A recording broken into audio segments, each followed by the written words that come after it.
The views and opinions expressed in this program are those of the individuals involved and do not necessarily reflect the official policy or position of Radyo Agri 90.1 FM management.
Ayan, good morning to all our listeners on air and online. Welcome to episode 10 of TechnoPitch on Air, making waves for Filmec Technologies. Only here on Radyo Agri 90.1 FM, kasaganaan para sa bayan. We are your program host, Jonah Paulo. And I am Audrey Domingo. We are bringing you the latest in post-harvest and mechanization. And we introduce technologies that matter to the farmers and fisher folk. Again, you are tuning in to TechnoPitch on Air, making waves for Filmec Technologies. Yes, ayan. Kamusta partner? Kamusta ka ngayon? Ayos naman partner, nakapagpahinga naman. Oo. At last week ay wala tayong program. Yes, dahil meron tayong equally important activities. Ayan. Kaya ngayon naman ay nagbabalik na naman ang TechnoPitch on Air. Ayan. Syempre, bago ang lahat partner ay babatiin muna natin ang ating syempre mga tagapakinig on air and online and mga sa Facebook live natin. Oo. Yes, At syempre ang ating director for Dr. Junicio D. Alvindia. and our Director 3, Sir Joel Vidator, na meron pong Meeting. ngayon sa Oo. Exec Lounge, With our suppliers, tama. Yes, Ayan. partner. At syempre, ang ating Mancom, Exicom, and lahat ng ating Filmec staff, kasama na rin ang ating masisipag na guards. Utilities and drivers. Ingat-ingat po tayo sa mga biyahe po natin. Oo. At syempre, ay ang ating mga staff na nakabiyahe dyan sa field, mga masisipag na staff. Ayan. And of course, partner, i-promote muna natin ang ating Radyo Agri social media accounts sa Facebook, Twitter, Instagram, and YouTube at Radyo Agri 90.1 FM. Yes, subscribe po tayo sa ating YouTube dahil dyan po ina-uploads Yes, yung lahat mga replays, ng episodes. Oo. Yung mga hindi po natin naabutan o naabangan ay dyan po natin hanapin. Ayan. At naka-live tayo partner sa ating Facebook page, ang Radyo Agri 90.1 FM. Kaya i-share po ninyo para marami pa pong makapakinig at makapanood ng ating episode ngayong umaga. Ayan, partner. Bakit ba natin to ginagawa, itong program Yes, natin? partner. Siyempre, para ipakilala ang iba't ibang technology natin dito sa Filmec, hindi lang sa ating mga adopters, at kundi sa ating mga would-be adopters. Siyempre, partner, para makita nila kung angkop ba sa kanila. Yes, ang ating mga ipinapakilalang technologies. Ayan. Yes, partner, and through this program, malalaman din nila ang mga impormasyon ukol sa ating teknolohiya na tatalakayin ngayon. Kaya naman para sa ating mga online viewers, maaari po kayong magtanong sa ating comment section, at para naman sa ating mga listeners on radio, ay mag-text lamang po kayo sa aming hotline number 0962-119-7445. I repeat, 0962-119-7445. Ayan, meron na agad Meron na agad tayong nagpapabate. Ayan, syempre sige, bago tayo mag-proceed sa sa pagpapakilala ng ating Technopicture, batiin muna natin si Miss, ayan, ang ating number 1. fan na si CM De La Cruz. Ayan, hello, dyan sa Good opisina morning natin po. dyan. Ayan, kinig-kinig lang. Okay. Siyempre, hindi na natin patatagalin pa, Yes, partner, no? partner. Excited na tayo dahil na-post tong ating kahapon lang, no? Yes, partner. Oo. Pero for sure, marami ding Pero, nag-aabang. oo, ang partner? dami talagang nag-aabang. Ayan. At ang ating ipapakilalang technology ay ang PTO-driven cultivator and weeder fertilizer application. Yes, partner. Ayan, kaya guys, ready na ba kayo sa ating featured technology for today? Pero bago yan, Siyempre, ipakilala muna natin yung techno feature natin Yes. ngayon, partner? So, ang ating techno feature para sa araw na ito ay isang matagal ng empleyado dito sa Philmec under Agricultural Mechanization Division. Kilala siya hindi lamang sa kanyang dedikasyon sa serbisyo, kundi pati na rin sa larangan ng research and extension. So, wag na natin patagalin, partner?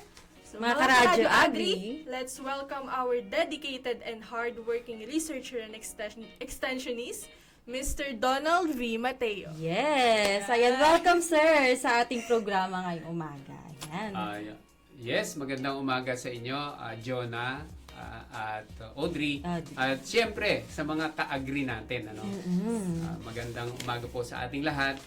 At nagpapasalamat po ako dahil naging panauhin ako dito upang magbigay ng kaunting kaalaman tungkol naman sa ano ba yung mga other research activities natin na hindi lamang dun sa usual na naririnig na natin tungkol sa rice, sa corn, sa iba-iba pang mga crops. But this time, ang mapapakinggan po natin ay isang machine na para naman po sa sugarcane. Yan ang hindi nawawala sa atin, ang tamis Oo, sir. ng pagmamahalan. Kaya mahal na mahal natin ang agrikultura. Kaya hindi natin pababayaan na maiwan naman yung ibang mga aspeto ng ating agrikultura. Mabigyan din naman ng pansin yung iba-ibang mga commodities natin. Yes, tama sir. At isa sa, sabi ko nga kanina, patungkol naman ito sa sugarcane. Yung ating PTO-driven fertilizer weeder fertilizer applicator. Yes. Yan. Ayan. Okay. Itong technology na ito ay dito naumpisahan natin ito dahil doon sa isang Republic Act na nakasama ang Philmec. Bakit ang tanong nila, bakit sugarcane ito? Bakit biglang pinasukan ng Philmec mechanization? So doon po kasi sa SIDA o yung tinatawag na Sugar Industry Development Act ay kasama po ang Philmec na bumalangkas doon sa implementing rules and regulation para po doon sa batas na ginawa na yon. At the same time, hindi man implied pero kasama ang Philmec doon sa mga research institutions na ine-expect din naman ng SRA na makakatulong sa kanila. Ayun. Pero syempre, bago pa tayo lumalim pa sa ating technology, featured technology ay ikwento niyo muna sir, yung parang glimpse lang ng anong ginagawa niyo. Ayan. Yan. Dito sa ahensya ng Philmec. Okay, medyo paigsiin lang natin kasi 30 years in service. Oo nga. Yan, medyo mahaba. Mahaba, no? sir, But, no? Shortly, ganito yon. Nung mapasok ako sa Philmec, ay meron noong 1995 pa yon. So, wala pa kayo. Oo nga. At yung ibang nakikinig. Ang ibig sabihin, ganun na ako katagal sa serbisyo. Yun pong aking naging unang trabaho dito. Although ako ay nasa post-harvest engineering department noon, na-deploy kaagad ako sa tinatawag natin na may programa nung araw yung MTADP o yung Medium Term Agricultural Development Plan. So ito yung mga naka-field kami noon. Yung isang team noon ay composed of course may team leader kami, either engineer siya or biologist or economist. But the team composition noon ay ganoon May team engineer, may team biologist, economist, at saka yung other discipline pa, no? Multidisciplinary, Oo. kumbaga. So meaning, pagka nasa field ka na, hindi na kailangang umabot pa sa office kung ano yung concern sa engineering aspect. So, ganon kami nasanay. Kaya, yung mga technologies ng Filmec noon, kami na yung nag-extend. Kayo na rin na nasa field. Kami na nasa field. So, namimigay na rin noon ng mga post-harvest pa lang equipment or machines. But this time, iba na eh. Kasi ngayon, May stages na, sir, no? hindi lang post-harvest. Yes. So, the whole mechanization na yung pinamimigay ngayon. Balik tayo dun sa noon na trabaho. So, medyo matagal din akong na-assign sa field. Nung una, ang aking area ay Region 4 and 5. Hindi pa nahahati noon ang Region 4. Kaya, mahirap puntahan. Kaya Kasi nga, ang sir. daming probinsya ng Region 4 before. Yes. Ngayon, after 2 years, na-pull out ako briefly, na balik dito sa office, may konting research activities, at ibinalik ako sa field, sa Region 2 and Cordillera naman. Doon ako nagtagal. So, yon tulad ng sabi ko kanina, pag may concern ang isang client natin doon sa field, as much as possible, hindi na-aabot dito sa office. Ayun. So, ina-address na Doon natin. pa lang, sa baba pa lang, sir. Oo, ina-address na natin. Halimbawa, may problema sila sa isang technology na pinamigay natin. Hindi man yon engineering, ako na nandoon, dapat alam ko kung ano yung, paano siya i-troubleshoot. Yes. So, Yun, ganon. Kaya yung kami noon na multidisciplinary din yung aming mga nalalaman. kailangan, sir, eh. Oo, kasi para doon naman ang naging kagandahan noon, hindi kami yung expert na expert, but at yung bang stopgap, may problema, may konting solusyon na agad. Tsaka yung proper na mga divisions, sila na mag-address later on kung hindi naman So, mas in-depth, sir. Yun ang ibig sabihin. Halimbawa, Okay. Food Protection Division yung kailangan nila doon. So may masasabi kami na ganito po muna ang gawin ninyo habang hindi nakakarating yung ating mga Parang taga-food may protection. First aid, kumbaga. Oo, ganon. So ganon kami nasanay. Yes. Kaya nung ma-pull out na ako dito, na dala na ako sa research. So iba-ibang mga naman yung aming mga researches. Meron diyang yung sa carrot washer, merong sa yung fish sorter, ganun, iba-iba. Madaming mga research din na na-involve kami. But this time, ito muna ang focus natin. Yes, Yung sir. sa sugarcane na machine.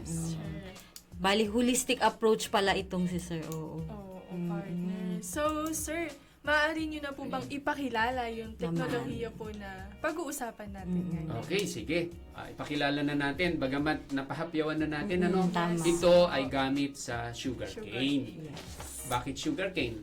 Kasi po, noong ma-involve po tayo doon nga sa nabanggit ko kanina na Sugar Industry Development Act of 2015, nakasama na ang Filmec doon. So, natap tayo ng SRA doon sa kanilang mga programa. At nakita natin ano naman yung pwede nating mai-project na makakatulong doon sa sugar farming. Kaya itong ating PTO-driven cultivator, weeder fertilizer applicator, ayan, isang makukultivate niya, mapapatay niya ang weeds at makakapag-apply siya ng fertilizer. 3-in-1, kumbaga, sir. Oo. So, isang machine lang siya, isang pasada, 3 na yung Ginagawa. activities na magagawa niya. Ano ang tulong nito sa sugarcane farmers? Of course, isang pasada, 3 activities, so makakatipid na siya ng cost of labor. Kasi pagka yung normal, una, aararuhin, so may kalabaw pa na uupahan yon at saka yung mag-aararo. Para lang ma-open yung tabi ng puno, tapos yung ibabagsak naman yung fertilizer noon. So, pangalawa na yon. At pagka may dadamuhan sila, medyo makati yun, mahirap magdamo.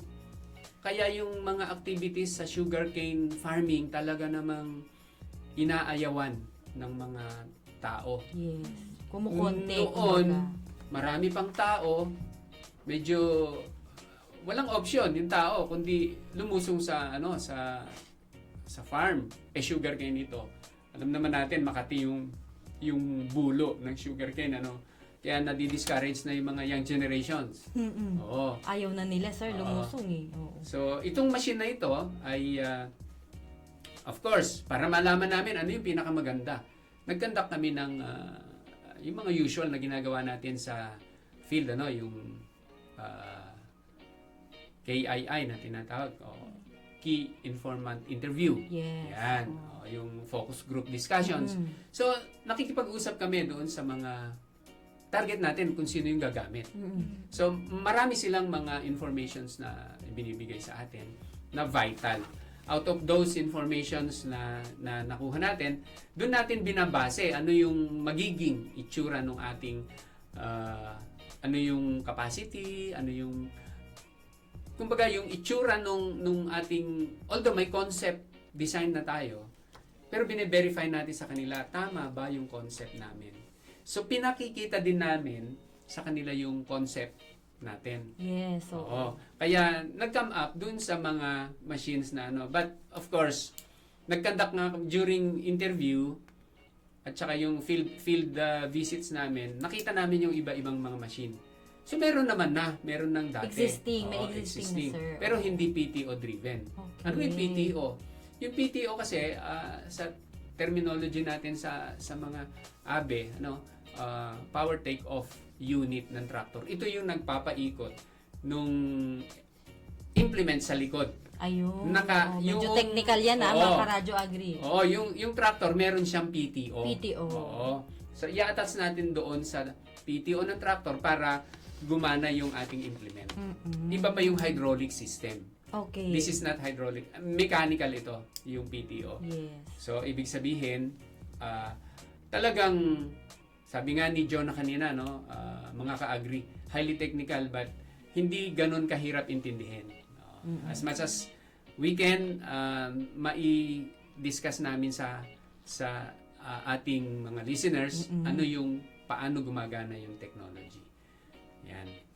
So, may design kami na pinakita sa ating ang mga critics natin dito, yung mismong mga farmers at mga hasyendero.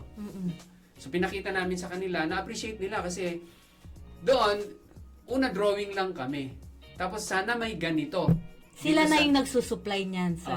Sila na yung, kumbaga, ni-refine yung aming concept, ni-refine nila through their experience. Base talaga sa real life experience. Ang problema lang ganito, may concept tayo, tapos focus lang tayo dun sa isang trabaho ng ating machine na fertilizer application. Yes.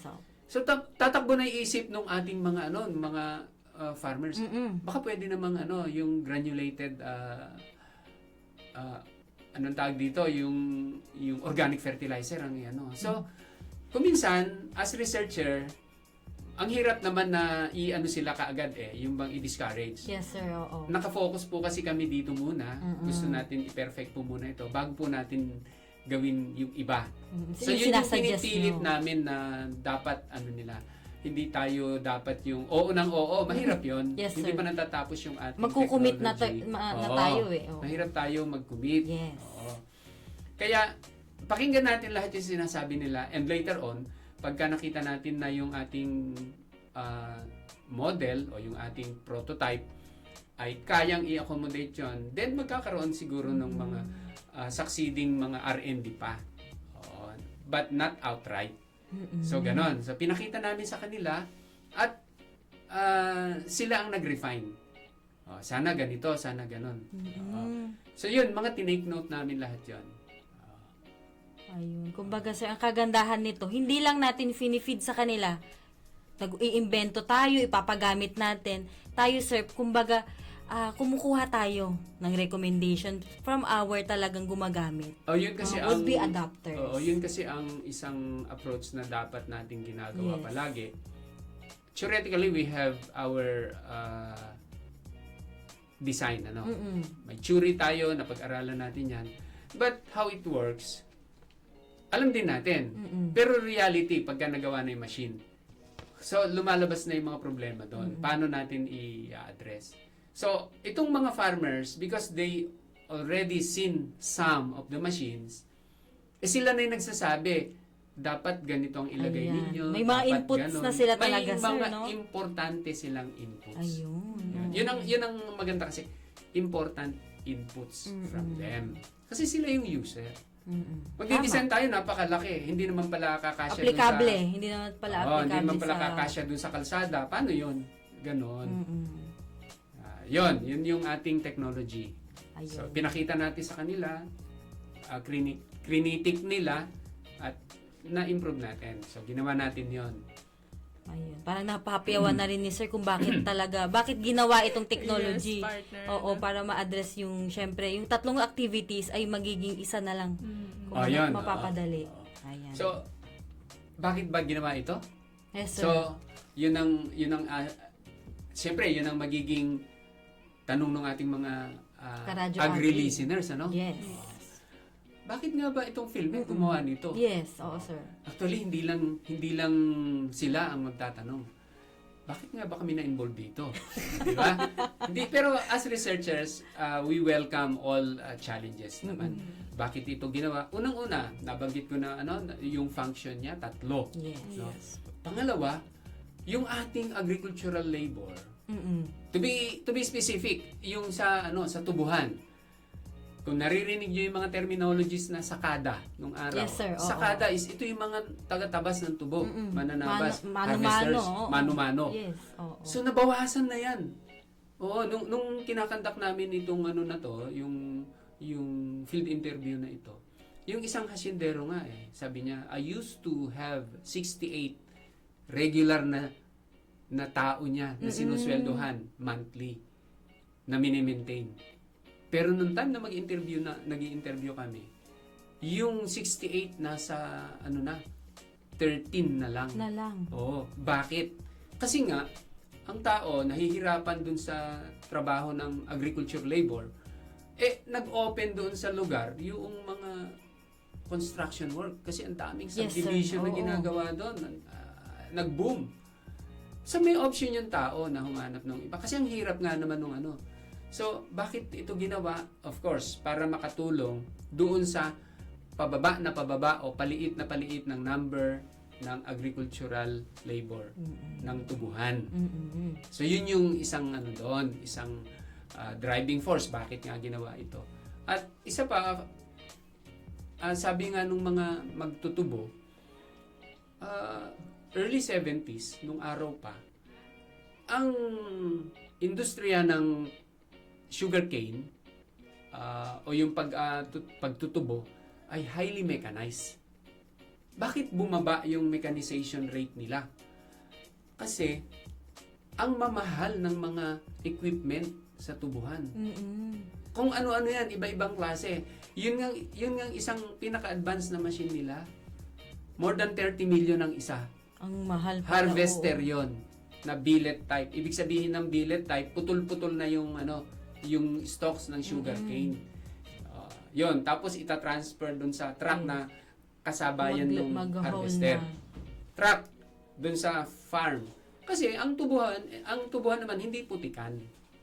Kaya medyo napapasok yan ng heavy Equipment. trucks. Oo. Okay. So ganun ang tubo. Yun ang kaibahan nila ng rice. Ang rice mud. Oo. Ito tubuhan. Yon. So yon, balik tayo uli doon sa fertilizer applicator natin, bakit siya nagawa. Yun nga, unang-una to is the fertilizer application, cultivation, Yung labor mismo. at so yun. At ito nga yung ating sagot doon sa Sugar Industry Development Act. At least meron tayong sa sugarcane farming. Ma-introduce. Ayan. Siyempre, dadako na tayo sa technical naman. Medyo, paano ito nag-work? Oo. Yes. Paano ito nagwo-work? Okay. Napahapyawan ko kanina na yung PTO. PTO, yung Power Take-Off Unit. Yung ating technology ay attachment siya ng tractor. Ibig sabihin, kung walang tractor, hindi magwo-work. Hindi natin pakikinabangan siya. So, yung PTO ng tractor ay ikakabit natin doon sa PTO ng tractor yung shaft naman na magpapaikot dun sa mga components ng ating machine. Unang-una doon, papaikutin niya yung tinatawag natin na fertilizer distributor o yung auger. So yung auger, yun ang magpapaikot yung PTO. Pag umikot yung auger, kumukuha siya ng fertilizer, binabagsak niya dun sa labasan. By the way, itong ating equipment na ito, 3 tudling yung mababagsakan ng fertilizer. Pero yung 2 outer na tudling o yung row ng sugarcane, tigkalahating ano lang ang naa-applyan. Pag ikot ng traktora, mabubuo yung kalahati. Kaya 2 row yung ating application. Sabihin, pag ikot, makukumpleto yung pangalawa. Okay. Pero yung isa laging buo. So yun yung ating proseso. Pag ikot ng PTO, may transmission system yon na tinatawag. So may gears na iikot, tapos may chain and sprocket para umikot yung auger. Para tama yung bagsak ng fertilizer. So ganun yon. At yung fertilizer rate, 2 yung ginagamit kasi nila. Yung unang application, either way yung isang unang application, kuminsan 4 bags per hectare. Kuminsan naman 8 bags per hectare. So itong ating machine, magpapalit lang tayo ng gear tsaka yung connection. Pwede siyang 4 bags ang rate, pwedeng 8 bags. May adjustment kung ma-adjust na siya. At ang application o yung capacity o yung gaano karami yung na tatrabaho niya, dun sa experiment kasi namin, inano namin pati yung speed ng tractor. Kinuha namin yung speed ng tractor at saka yung rate ng application. Ang bilis ng tractor na 4 kilometers per hour, ang ating capacity or yung ating mapapatabaan ay 1 hektarya sa 1 oras. Sa 1 oras, sir? Oo. So pagka mas mabilis siya, 5 kilometers per hour o kaya 6 kilometers per hour, mas mapapabilis yung application. Ayun. Ang ganda, no, partner. So, ibig Isang sabihin, oras pa. Isang oras pa. Tapos kaya sa pwede pa nilang i-maximize actually yung pag-a-apply ng fertilizer. Hindi 8 hours lang. Pwedeng more than 8 hours nila pwedeng gawin yun. Diba? Tingnan mo yung So, labor talaga. bukod sa makakatipid na yung mga farmers, partner, mas mapapabilis pa. Oo. Yun naman ang talagang mandatory ng ating space. Hindi, tsaka isipin ninyo, alam nyo, yung sugarcane, pagka-plantation niya ng sugarcane, Yes, as sir. far as you can see, Yes. tubuhan. Oo. Hindi tulad ng ano yan, hindi Rice tulad na. ng ibang ng ibang commodity. So, ibig sabihin, Malalawak. contiguous space, malawak.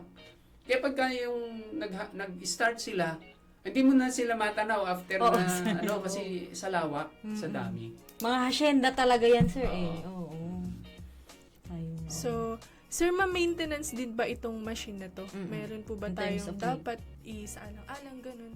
Of course, sa machine kasi, ito ang tatandaan natin, we are dealing with fertilizer. Yes. Ang fertilizer ay corrosive yan. Yung machine natin ay Nature.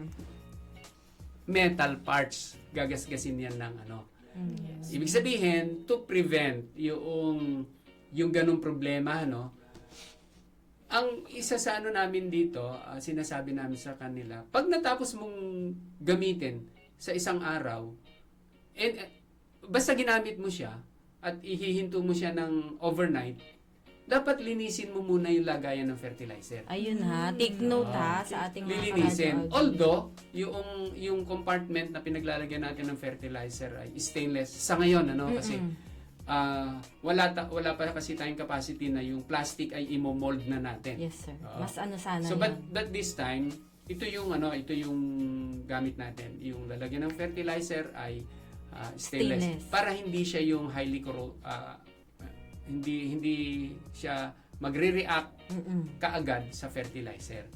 Yun. Ayun. So sa maintenance yon, dapat laging malinis lang. Every Check after lang. use. Every after use dapat malinis. Ang ibig sabihin na malinis, huhugasan natin Hugasan yung talaga. fertilizer yung Bin, dinadaanan, yung bin at the same time Okay. yung auger. Kasi pagka yung auger may naiwan na fertilizer doon, tapos nabasa, Mm-mm. Magre-react. mabubuo yun. Pag nabuo, magbabara pa yun. Ay, oo. Yun. Ganun dapat ka meticuloso Diba? tayo. Hindi lang basta gamit, sir, talaga. Oo. Kahit na ano namang gamit, talagang kailangan ng maintenance. So, yun. Tapos yung iba, lubrication system lang, yung para sa mga sprocket, chain. So, yun. Grasa lang naman yun. Yes. Grease. So, ano pa ba? Oil doon sa transmission system nung yung gear. Yung mga usual. Kahit sa sasakyan, mga usual lang din na. Okay. Yun. Ganun lang siya kasimpleng i-maintain. Ayan, dako na tayo sa impact. Ayan. So, ano sa na, target. sino-sino po yung target nitong technology na to? Again, dahil ito'y tubuhan, hindi ito ang target natin, yung hindi nagtutubo. To be specific, yung tubuhan. So, usually, ang target natin dito pagka ganito mga technology. By the way, sa tubuhan kasi, mga hasyendero talaga yan. Yes, sir. Yes, Maluluwang talaga. Maluluwang. So, kung merong cooperative ng tubuhan, pwedeng sila. Okay. Pwede ring individual farmer. Kasi kaya nilang bumili ng other attachment. So ito kaya din nila. Yes. Kasi isipin mo, 3 yung function niya sa isang trabaho, isang pasada. So actually nagustuhan ito nung aming cooperator doon sa Negros. Tapos nasubok din natin dito sa Pampanga. So iba-iba yung yung ating mga yung gusto ng ating mga clients. Yes, ayun. But at least na-address natin yung 3 basic na yan. Kumbaga, bibili ka partner ng 3 makinarya in one. Ayun. 3 in 1 na, kumbaga. Ayan, sir. Bali, ano naman po yung impact nito sa industriya? Sa tingin niyo, sir? Una kasi hindi naman tayo yung hindi tayo yung mag-speculate. Ano ang impact niya? Ang tingnan natin is paano siya makakatulong dun sa sugarcane farming. Kasi yung impact na is baka iba yung Medyo maging connotation sa ibang mga natin sa mga listeners natin, but ito yung sinasabi lang natin dito, ano yung pwedeng i-offer nitong ating technology. Pwede kasing yun ang impact di ba? Anong impact niya? At least nagkaroon tayo ng machine na 3-in-1 ang function. That's a big impact. No? Kasi nabawasan talaga yung activity sa field. Kasi nga, bumaba yung number of farm laborers, kailangan i-address yun. Yes. Paano i-address? Nako, kung mano-mano pa din Ayaw na at nila ilang tao na lang, gaano ka daming Hila. tao pa rin o gaano ka raming araw ang uubusin nila para Gawin lang gawin ang yung- isang activity sa bukid. Oo. So, nabawasan din yung cost nila. Ayun. Bali, sir, meron tayong question from our listener. Ayan. Kailan daw ito, sir, magiging available? Or available na po ba ito sa mga interesado? Itong taon na to kasi ay ito kasi yung final year na dapat maayos na namin lahat ng is. In fact, ayos naman na ngayon. Tatapusin Yes, sir. namin itong taon na to para mai-present for commercial use naman na yun. So this year, ito yung aming hanggang this year, hanggang end of this year ay Ayan, matatapos tong technology natin na to. In fact, ito ay matagal nang natapos. Dinagdagan lang namin ng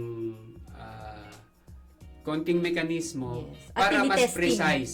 Para mas precise yung fuel distribution rate na tinatawag. Okay. O yung May sinasabi, improvement. fuel, no, not fuel. Fertilizer Okay. distribution rate na tamang-tama. doon sa requirements sa field. At syempre, sir, kada may binabago tayo, ititest natin to. Dapat yeah. series of testing, kaya Oo. tumatagal. Mm. Oo. Dahil sinisiguro natin, partner, siya, na epektibo at epesyente ang kalalabasan. So, sir, ano po yung inyong mensahe para sa ating mga listeners, especially sa mga potential user ng ating technology? Okay, siguro masasabi ko na lang is, unang-una, kung nagkakaproblema tayo, ano yung problema natin to be specific sa ating farming activities na pwede po nating gawan naman ng research. Welcome po sa amin na marinig po namin yon. At kasi po, kami naman, hindi ho kami pwedeng mag-conduct ng research nang walang need. Tama. Kaya sa ngayon po, na-open tayo dito sa sugarcane. Hoping na yung mga ka-agree po natin na hindi nakapakinig ngayon pero kilala po ninyo na ang kanilang ikinabubuhay ay nasa tubuhan. So, paki-extend na lang din po sa kanila kung ano po yung mga napag-usapan natin ngayon. Pwede pong kumontak po kayo sa aming opisina at nang malaman po natin paano tayo. Again, we are not expert but at least nasa R&D po kami, baka po kaya po nating mapagtulong-tulungan naman kung ano yung problema na nakikita ninyo sa ating sugarcane farming. Bagamat may mga nasa pipeline pa rin po kami ng R&D, pagka na kompleto na po namin yung mga machines na yan, again, imbitahin din po siguro uli kami dito ni Jonah at saka Yes, ni sir, Audrey talaga para naman. ipakita uli ano yung nasa pipeline na ginagawa namin ngayon. Mayroon po, may mga sumusunod kaming gagawin. Yes, Ayan. may part 2 pa naman. May part 2 to, syempre. Siguro hindi lang part 2. Talaga, sir, opo. Ayan, bilang nabanggit nyo, sir, yung mga pag-avail na yan, mga proseso. Sakto, sir, may message from our hotline. Paano naman, sir, maa-avail daw? Ano yung proseso naman? Nako, ito ang problema natin. Magle-letter ba mga sila ka-agree, or ano? what? Oo. We are not promising here kasi Okay. unang-una, hindi po kasi ito yung parang RCEF. Yes. Na yung RCEF kasi may fund para bigyan po yung mga nangangailangan. Kasi yung batas ay ginawa para magbigay Yes. ng agricultural machinery. To be exact, rice machinery. Ito pong sugarcane, karamihan naman po kasi dito, talagang yung mga sugarcane farmers ay mayayaman naman ito. Meron naman din yung hindi mayaman, pero may co-op po sila. Siguro po pagka mas maganda na ang mag-address sa mga tanong na ganito ay yung agency na nag-aano ng sugarcane, ano? May programa din po sila. Hindi ko naman pwedeng banggitin kasi hindi ko naman wala naman ako sa scope, kanila. sir, opo. Yes. But kung meron tayong mandato, halimbawa sabihin ng ating secretary na focus tayo sa sugarcane, ano yung mga machines na ibibigay natin sa sugarcane, baka ganun ang mangyari later on. Yes. But this time we are not promising, we are not giving false hope. But we are trying to address some issues pagdating doon sa sugarcane farming. Kaya mahirap pong sabihin namin, Mag-commit. Ayan, oo, sabi tsaka natin kanina. hindi kami namimigay ng machine ng wala doon sa programa. Dahil pondo, sir, ang kailangan Oo. talaga. Malaki-laki. Oo, Ang malaki. pondo. Mahal itong mga ganitong Yes, machine. oo. Nabanggit ko kanina, no, yung isang harvester, more than 30 million. Oo. Oo, tama. Mahal pero sobrang useful naman. Useful naman. Oo, talaga naman. Alam niyo Daming naman ang sugar benefits, industry, di ba? Hindi Bagamat, naman din, nadidelay ang kanilang milling, yes, sir. sugar milling, kapag ka-delay yung, yung activity sa farm. Yes, sir. Pagka walang Domino tagalabas, effect wala yan na. eh. Mm. Ayan, sir. Ayan, may gusto pa po ba kayong idagdag, sir, regarding sa technology bago tayo magtapos? Siguro ang isang maidadagdag ko na lang is itong technology natin na ganito, kailangan muna nating makita kasi yung ibig sabihin rigorous testing para masabi natin na ito ay pwede nang i-commercialize. Yes. Ready for Na commercialization. yun ngayon yung ginagawa po natin. So, coming soon, Yes. yung Hopefully. design naman natin. Paano natin siya pagagandahin. So, kaya dito sa atin sa Filmec, meron naman tayong design, yung prototyping center. So, DPSU, no? Design and Prototyping Services. Okay. Yun. I-improve natin yung machine na pagka tayo ay nakita natin na for commercial use na ito, papasa na natin doon sa mga kasama natin dito sa Filmec for commercialization naman. Ayun. At very soon, hopefully very soon ay mangyari na yan. Dahil marami sir mga nagko-comment, taga-abang sa ating hotline. Ayan. Ayan, bali sir, meron pa po ba kayong mga gustong batiin sir, mga kaopisina nyo or kamag-anakan sir? Sige sir, batiin Binabati na. ko lahat ng mga tagapakinig natin na regular at maraming salamat sa inyo dahil sa inyo ay lumalawig yung ating Radyo Agri 90.1. One. So, bakit .1? Nasa age na tayo ng ano kasi nung araw. Medyo point, take it. point. Oo, that one. Para kakaiba daw Medyo sir. kakaiba. But again, sana lagi niyong tatangkilikin itong ating Radyo Agri para ma-share natin kung ano yung Yes, naririnig tama, natin. sir. Ma-share natin dun sa mga kakilala natin na yung napakinggan ninyo, yun pala yung kanilang ikinabubuhay. Hindi natin ipinangangako na yayaman yung mga nakikinig, pero ang isang pwede nating ipangako na yung mga impormasyon na ibibigay po namin dito, na ipapakita namin sa inyo, ay malaking tulong para doon sa inyong day-to-day activity sa farming. O kaya kung later on, pagka narinig ninyo yung business aspect naman ng isang technology dito, yun, maipapakita din po ng mga researchers, kasi Yes. kapwa natin researchers dito sa Filmec, yung kagandahan ng mga technology na ini-introduce po natin sa ating mga listeners. Magandang umaga po muli sa ating lahat. Ayan. At syempre sa mga hindi nakaabot ng ating live, pwede nating balikan ito sa ating YouTube account. Ayan. Paki-subscribe po ang ating YouTube account na @radyoagri90.1 FM. Naka-upload lahat dyan. Ayan. Babalikan nyo lahat ng information at i-share nyo to sa mga kakilala natin para lumawig pa ang ating maabot. Ayan. Gusto man nating i-continue pa to at patagalin pa dahil napaka-rich ng share ng ating Techno-Picture. Ayan. Pero next Tuesday ay mag-iimbita ulit tayo ng subject matter specialist. Ayan. This has been your program host, Jonah And Audrey. Ayan. For Techno-Pitch on Air, making waves for Filmec Technologies. We'll see you again next Tuesday, only here at Radyo Agri 90.1 FM. Kasaganaan para sa bayan. Bye for now!